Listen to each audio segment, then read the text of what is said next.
Bonjour à toutes, bonjour à tous, bienvenue sur Comics Party, j'espère que vous allez bien.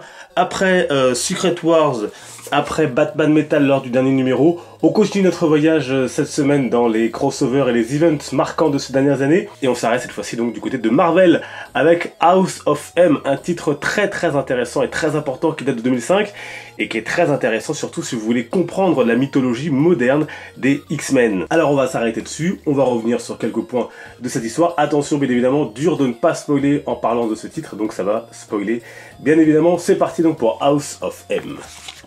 House of M est un événement clé dans l'histoire moderne des X-Men. Pourtant, le titre date déjà de 2005, et oui, au dessin on retrouve le français Olivier Coipel et au scénario Brian Michael Bendis, désormais parti chez DC Comics. Alors bien sûr, avant ce titre, les super-héros Marvel avaient déjà connu bien des crises, mais pas encore, celle mettant en confrontation mutants et vengeurs, avec au centre d'elle une jeune fille nommée Hope, dans Avengers vs X-Men, ni la Civil War de Mark Millar qui débutera l'année suivante aux États-Unis. Point de départ de ce récit, une réunion au sommet entre Avengers et X-Men pour décider du sort de la sorcière rouge Wanda Maximoff, en prise à des crises tellement puissantes qu'elle risque d'anéantir la réalité.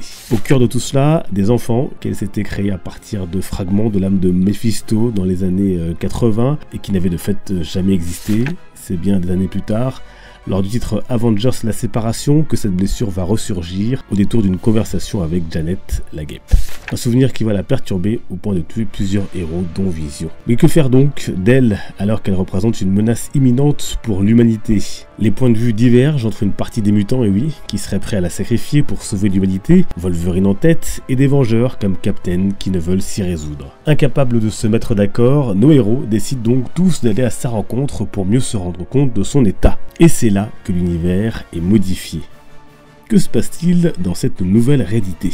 Les homos supérieurs, les mutants donc, dominent les homo sapiens, nous pour faire simple. Les mutants devraient d'ailleurs être majoritaires à partir de 2013 si on en croit les scientifiques. Habituellement, dans les histoires des X-Men, c'est bien sûr l'inverse. Les mutants sont la proie des humains qui en grande partie les craignent, les détestent ou les rejettent. Et si au final c'est Magneto qui est au sommet et qui gouverne ce monde où des mutants maltraitent les hommes ordinaires. Mais que sont devenus nos héros? Eh bien ils vivent une existence presque parfaite, du moins en apparence. Peter Parker est marié à Mary Jane, qui est d'ailleurs une actrice à succès, et ensemble ils ont un fils, Richie. Captain est lui un Steve Rogers retiré et âgé, Wonder Man a un show télé, Sam Wilson est détective, Strange psychologue, Hank McCoy et Pym sont tous les deux scientifiques employés par Tony Stark. Wolverine, lui de son côté, a une relation avec Mystique et est un agent du SHIELD. Mais il est le seul à son réveil à se rendre compte que quelque chose cloche. Et ensuite, me direz-vous, eh bien fort de cette intuition que ce qu'il vit est faux, Wolverine monte peu à peu une équipe pour affronter le clan des Maximoff et Magneto, qu'il pense être derrière tout cela. Au sommet de cet affrontement, on apprend finalement que c'est Pietro qui a incité sa sœur à opérer ces changements, notamment pour la protéger. Magneto, fou de rage, s'en prend alors à lui, mais Wanda, déjà fortement perturbée, intervient et rejette la faute de tout cela sur les mutants, ces mêmes mutants que son père mène depuis tant d'années contre les humains. Vient alors cette conclusion de génie simple et percutante. La sorcière rouge prononce juste 3 mots, No more mutants, plus de mutants. Avec ces paroles, la quasi-totalité des mutants de l'univers disparaissent ou perdent leur pouvoir. Ainsi s'ancre un statu quo qui nourrira ensuite quasiment 15 ans d'errement de l'histoire des mutants dans les comics. Et est-ce que c'est bien? Brian Michael Bendis est coutumier des crossovers chez Marvel avec plus ou moins de réussite. Là, on est clairement sur du très bon. Les enjeux sont forts et tragiques et la pression monte tout au long du récit.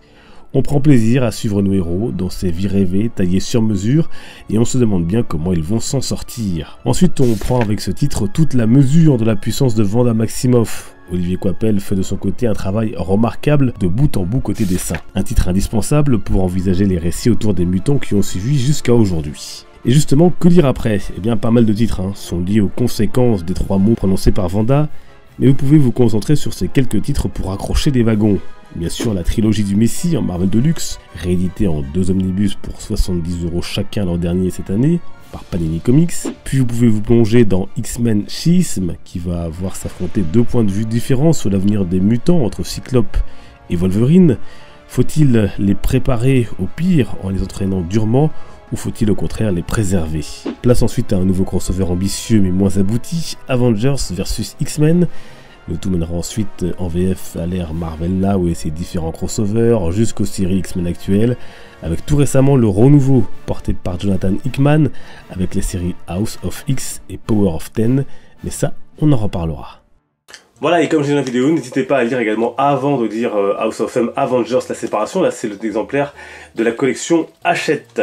Un an après les événements donc de House of M, il y a bien sûr Civil War de McNiven au dessin et bien sûr de Mark Millar au scénario. Ensuite, vous avez la trilogie du Messie, alors que j'ai en Marvel Deluxe que j'ai dû prêter à quelqu'un. Donc si toi tu vois cette vidéo et que je t'ai prêté ces X-Men, n'hésitez pas à me les rendre car elle s'appelle bien sûr Reviens.